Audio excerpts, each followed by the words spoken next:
So today's question is, why do cars last longer than motorcycles? Because in essence, cars and motorcycles, they work in a very similar way. The way the engines work is very similar. So the only real difference is that cars are driven by drive shafts and most bikes are driven by chains, belts or shafts, or some other way. But the roads are looking pretty dry today, so we should be able to hopefully pull a few wheelies as well whilst we're on our little adventure. But yeah, this is one of those things that maybe some of you might question. You know, you might look online, you might look at a motorcycle, it's got 35,000 miles on it, it's 15 years old, 20 years old, and you think, that's a cheap motorcycle, I'll go and get one of those. But actually, motorcycle engines don't last anywhere near as long as car engines do. It's very common to see cars with well over 100,000 miles, 150, 200,000 miles, and some diesels as well, they can go much further than that. 300,000 miles, 400,000 miles, and they still run. They still run pretty good. They might burn a little bit of oil, but they still run pretty good. But why don't motorcycles last that long? What is it about motorcycle engines? What is it about motorcycles that doesn't allow them to last 150,000 miles, 200,000 miles? It's an interesting question, that one, because in theory, you think, why wouldn't they? So, alright, motorcycle engines, in the way they function, are very, very similar. But I think one of the biggest contributing factors to their lower lifespan, or at least in terms of mileage anyway, lower mileage, is the fact that the engines have to be built really small to fit inside a motorcycle chassis. Take my Kawasaki ZR 1400 as a prime example. It's a 1.4 litre engine in that bike. There are cars that are powered by 1.4 litre engines, but for some reason they are much bigger, much bulkier. And I think one of the biggest reasons why motorcycle engines don't last as long as they could is because of that limitation. Everything has to be built much smaller. So in order to fit in a motorcycle chassis, the only thing the manufacturers are able to do is make the bike smaller, make the crankshaft smaller, make the pistons smaller, make the connecting rods smaller. Everything has got to be smaller. So when you think about it, and of course motorcycle engines, because everything is smaller and lighter, everything can move at much faster RPMs. But as we all know, the more RPMs you give an engine, the more it wears out. So when you've got an engine that has got parts that are made to be smaller, made to be thinner, made to fit in a confined space, then that is why a lot of the parts wear out quicker than in cars. Now, that's not to say that a motorcycle engine couldn't last as long as a car's does. There are plenty of examples of motorcycles doing well over 100,000 miles, still running like a clock. And there are loads of examples of cars that don't even last up to 100,000 miles. So it really does depend on the quality of the components, the quality of the car, the quality of the motorcycle. So if you get a good one, a good motorcycle can do a lot of mileage. If you change the oil every 6 months to a year, every 5,000 miles, you'll have a bike that will last you a very, very long time. No questions asked. As long as it is from a reputable brand and they have a reputation for reliability. But I think for me that is thinking kind of like mechanically, in a mechanical mindset. When you make everything smaller, it doesn't have as much room to wear out, if you know what I mean. So things like pistons, connecting rods, crankshafts, everything like that will probably wear out sooner than, say, the exact same displacement in a car. You get a 1.4 litre petrol engine car and it will probably last a hell of a lot longer than the Kawasaki ZR 1400 will. But again, it's all because of that space constraint, I think. All right, I'm not a mechanic, I'm not an engineer. Well, I've done a little bit of research on this, and it can get quite confusing, because I was going to say the other day, but it was actually a few months ago now, when I was looking to buy my ZX9R, when I already bought my ZX9R, I had a mate of mine ask me what the mileage was on it, and I said 35,000 miles or 34,500 miles, whatever it was at the time. And they said, oh, that's pretty good mileage, isn't it?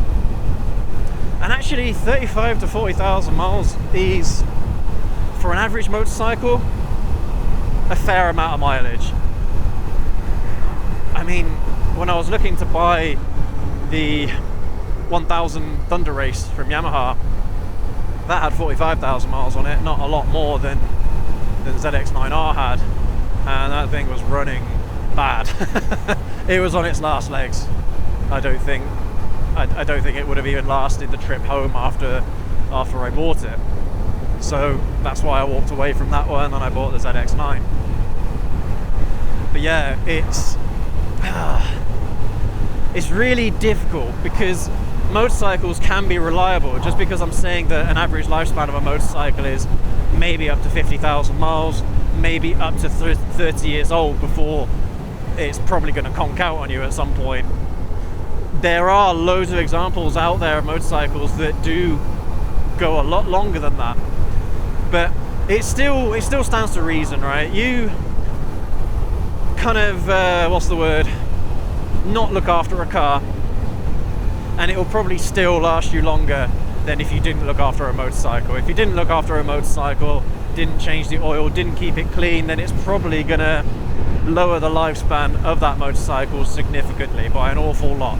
Right, as in, it probably won't even make it to 30,000 miles. You don't change the oil in your bike ever, and it won't last 30,000 miles, I guarantee you. Whereas in a car, things are a little bit more robust in a car. Even though the oil might be old and it might sludge up, the oil pump is still able to get the oil up to certain places to at least provide a little bit of lubrication. But a car will probably last more than likely over 50,000 miles on no oil changes. All right, that's just an estimate. It really depends on the car brand, at how resilient they are. I mean, you get some BMW cars that run a long time with really cruddy oil, so that's not a good idea, right? You should never ever leave the oil in your car any older than a year to a year and a half. After that point, it starts losing its film strength and it starts losing its lubricity, and so you are going to run into problems really quickly if you're not careful. All right, so just because you buy a BMW doesn't mean it's going to last forever. Just because you buy a Honda or a Suzuki doesn't or a Toyota doesn't mean it's going to last forever if you don't change the oil. All right, so always change your oil. Everyone, change your oil in your bikes, in your cars, at least once a year. 5,000 miles, you won't have any problems. All right, at least in the engine department. There'll be other things that might break, like the water pump, if you don't change the coolant every 3 or 4 years or so. It can wear out the water pump. But for the most part, any real major problems with the engine, you're only really going to have if you don't change the oil, or you don't change the oil regularly enough. So that is why. In effect, that is why a motorcycle engine doesn't last as long as a car engine would. You've got cars that are 40 years old that are still running pretty good with hundreds of thousands of miles, whereas the most amount of mileage you'll probably see on a motorcycle is probably about 100k, and that's it. 100k miles. Yeah. So a motorcycle isn't going to last forever, neither will a car, but I use my bikes a lot, all right? I put more mileage on my bikes than I do in my car. So I'm riding them an awful lot, yeah? So over 4 or 5 years, 6 years, the amount of time that you would expect to own a motorcycle for, if it is relatively new with relatively low mileage, it will last you that long, no problem whatsoever, with regular maintenance, and you can sell it on easy, and the next owner won't have any problems with it either. You know what I mean? But if you're looking at a bike that is 20 years old or more, has 30 odd thousand miles, 40 odd thousand miles, then it's at that point you really got to be careful, you really got to look after it in order to keep it running, in order to keep it longer, in order to keep it alive for longer. We've actually done a video about that on the ZX9R. Go and check that one out afterwards if you haven't seen that one. And by the way, if you are enjoying this video, if you're enjoying this ride out with me, it's starting to get a bit cold now, 12 degrees Celsius, we're went into autumn now, and this video has been informative, leave a like, get subscribed, hit that notification bell. Really helps us out if you do. Really appreciate it. It's been a bit busy to pull any wheelies today, but hopefully towards the end of this ride here there'll be a route where I should be able to have a little go, depending on the amount of traffic. But we are riding around rush hour at the moment. But yeah, guys and gals, don't look at the mileage of a motorcycle and think it's low mileage if you are comparing it to a car. Yeah, 35,000 miles on a motorcycle is probably the equivalent of about 100,000 miles in a car. 80 to 100,000 miles in a car really is what you're looking at. But the oil is different in a car as well. I don't know if that makes any difference whatsoever to the longevity, but of course the oil in a motorcycle has got a lot of roles, mainly being as motorcycles, most of them have got wet clutches. The oil is lubricating the clutch also, which in a car it doesn't. Most cars have got dry clutches or semi-dry clutches, because they do usually have kind of clutch oil in the casing in cars a lot of the time, but for the most part they are dry clutches. So all that the oil has to do in a car is lubricate, keep everything cool, and minimize the wear on the metal components as they rub up against each other. So I suppose there is something to be said that as a clutch wears out, you might get a little bit more debris in the oil on a motorcycle, so it's probably even more important that you change the oil regularly on a motorcycle, because the more bits and pieces that are flowing around in the oil, even though it should be caught by the oil filter, you can imagine if you've got bits of metal floating around your oil and that gets around your engine, metal on metal isn't going to rub very well. So yeah, I don't know, that could be another contributing factor. But yeah, the main thing is that motorcycle engines are simply just made to be smaller. Everything is made to be smaller. Everything is made to be lighter. Right, now lighter metals that are thinner, of course, under the pressure that an engine goes through every single cycle. I mean, how much pressure is in a combustion chamber on the power stroke? A lot of pressure is going through those cylinders. It's a similar kind of thing if you have a naturally aspirated car, so a car that doesn't have a turbo or a supercharger, and then you modify it to include a supercharger or a turbo. That car probably won't last as long because it is increasing the pressure inside the cylinders. It's increasing the combustion pressure.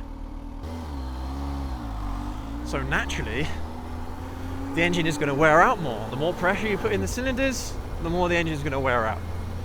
Simple as that. You're putting more pressure on everything. On the piston rings, on the connecting rods, on the crankshaft, on the camshafts.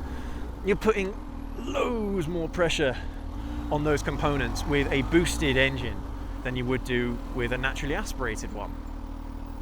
That's actually quite an interesting point, because this Kawasaki ZH2 is a boosted engine, but it's a motorcycle engine. So who knows what wizardry Kawasaki has been able to pull off to keep these bikes reliable, but also boost them to produce more horsepower. This is a 1000cc bike with a supercharger. So the amount of pressure that it's putting inside the cylinders is probably the equivalent of wave to the kids. It's probably the equivalent of maybe a 1.3, something like that, naturally aspirated displacement in effect, you know, something like that. I don't know. I've never really worked it out. But how long will these engines last? Kawasaki have been doing their H2 range for, well, since 2015, so 8 years. And there hasn't been any major reports of their H2 bikes, their supercharged bikes, breaking down any sooner than some of their naturally aspirated offerings, you know? So it's really, really good going on Kawasaki, to be fair to them, however they managed to do this. But yeah, as soon as I rode this at H2 for the first time, I was hooked, man. Having that boost is is absolutely breathtaking. No word of a lie. It is awesome. You just get so much torque from one of these bikes. It is just insane. And because it's fairly lightweight as well, I mean, the ZH2 itself is fairly heavy, and I imagine that is probably one of the ways that they've been able to make these bikes more reliable is by making the engines heavier, making the components inside the engines more wear resistant, you know, making them fatter, making them a bit bigger, making them a bit thicker, things like that to kind of help. But this is a heavy bike, despite the fact that it's a 1000. Most 1000cc bikes you're looking at under 200 kilos, whereas this is pushing 240 kilos wet, you know, so it's a trade-off again. But still, because this bike has got such a small wheelbase, it feels really nimble. It doesn't feel all that heavy to ride when you're riding it normally. It's only when you're doing the slow speed stuff is when you really start to feel it. But yeah, it's a very, very interesting topic, this, and I do wonder kind of how the reaction is going to be in the comments to this video, because I'm absolutely certain that there are going to be people in the comments saying that they had bikes that lasted a hell of a long time, and I have no doubt that is the case with a lot of motorcycles. But on average, a motorcycle's lifespan is probably up to 50,000 miles, maybe 25 years old, something like that. Whereas a car's kind of expiry date is probably on average 200,000 miles, 150,000 miles on average, and maybe 20 to 25 years old. So the age, the natural wear and aging of a motorcycle and a car is going to be fairly similar. But yeah, the physical wear on the engine through the heating cycles and everything like that is probably going to be where the difference is. All right. So anyone that is looking to buy a motorcycle that is a bit older, a bit more mileage, try and get something that has done less than 25,000 miles or so, because then that gives you plenty of headroom.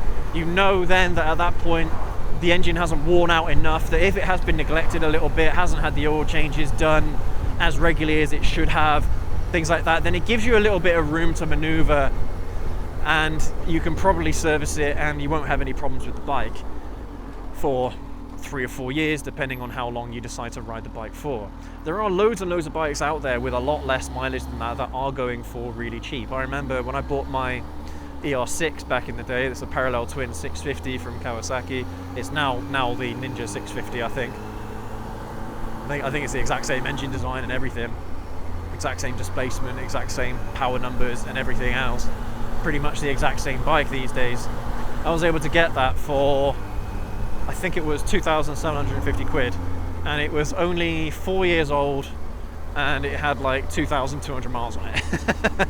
You know, a motorcycle like that was absolutely perfect for me at the time, because it was my first big bike after passing my test, and an absolutely fantastic experience and very, very reliable. This was before I knew anything about motorcycle maintenance or anything like that. I was totally ignorant to changing the oil and things, and I probably only serviced that bike twice, and I owned it for about 8 years.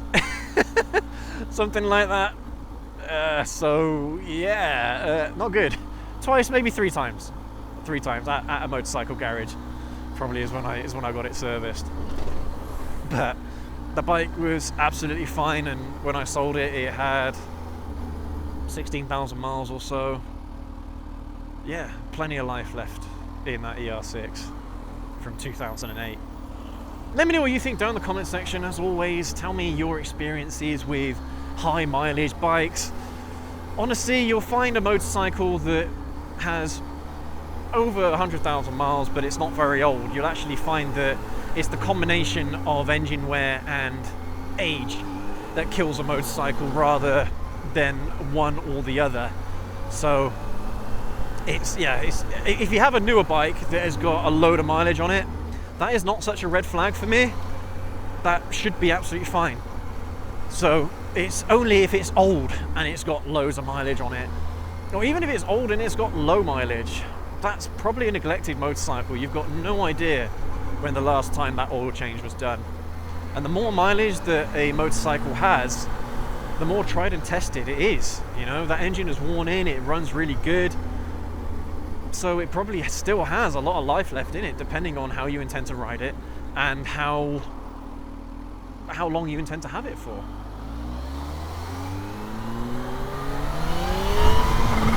Woo!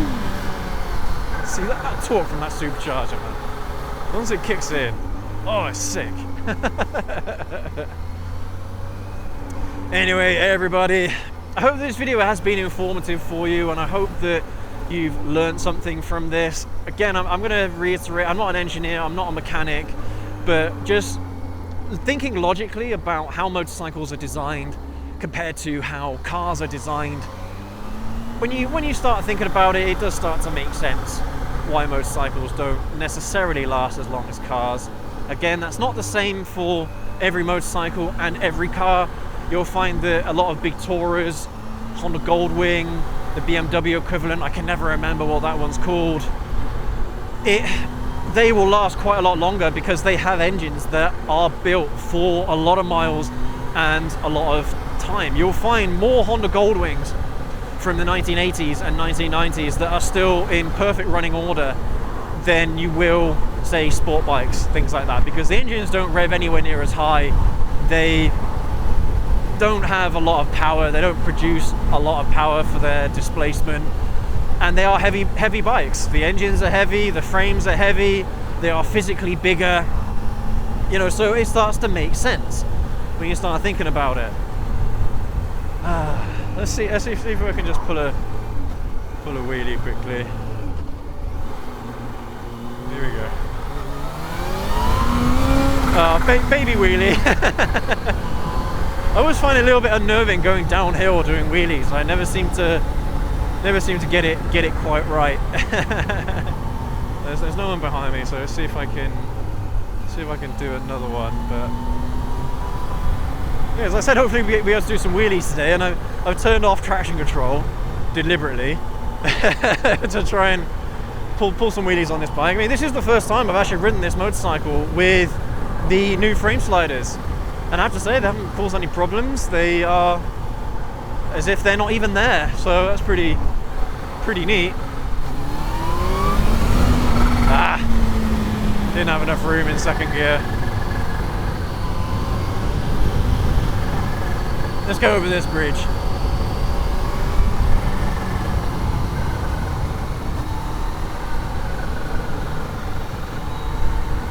Oh, this road is so windy. I keep forgetting how windy this road really is. Okay, so there'll be another bend in a second. Oh, that supercharger flutter though. Oh, it's wicked.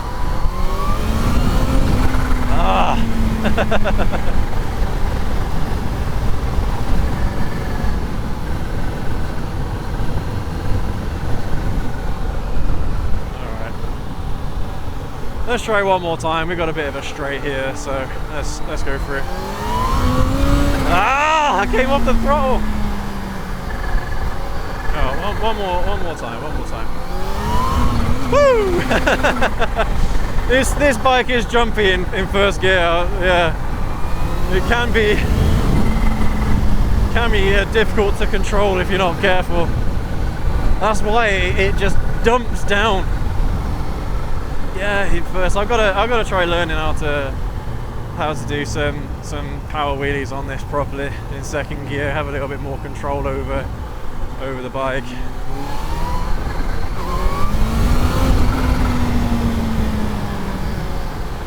This is second gear. It really should be getting the front wheel up off the ground. Woo! baby wheelie.